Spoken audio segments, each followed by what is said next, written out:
Have an image selected. You could go, if you want to go to the develop module, you can hit D and then open up the crop tool, which I can do now. Click on that, and then you go click on the crop module.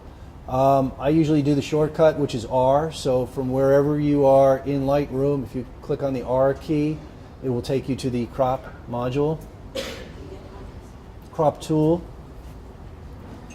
and then you can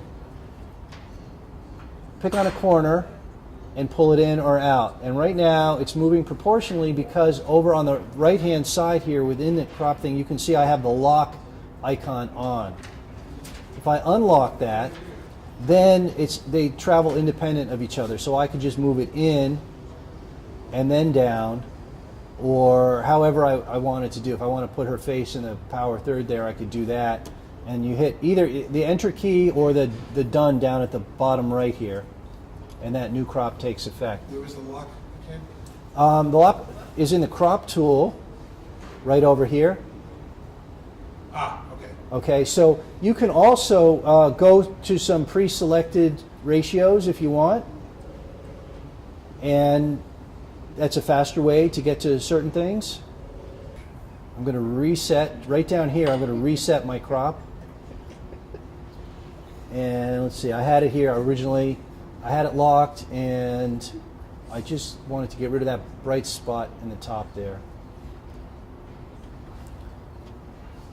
Okay, as you're going through, once we're in the crop tool, if you wanted to change the format, quick way to change the format from horizontal to vertical is tap the X key, and you go to vertical, and then you can just fine tune it from there.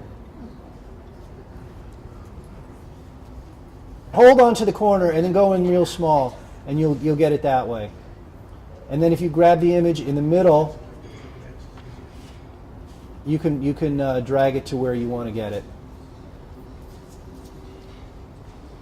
Okay, and the X key goes back to a vertical if you want it, and then if we want to reset it, we just do that. Any module that you're in, if you do the command / key, you'll get a list of the shortcuts for that module.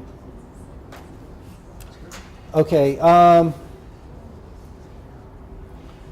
you can also, if you want to mess around with the angle, you can do two things. You can, your horizon lines, we don't really have one here, but you could grab outside the corner and you could twist a little bit. I'm going to show this in another image. You could change it like that if you want to. You could also use the automatic tool, and it will look for a vertical line or horizontal line.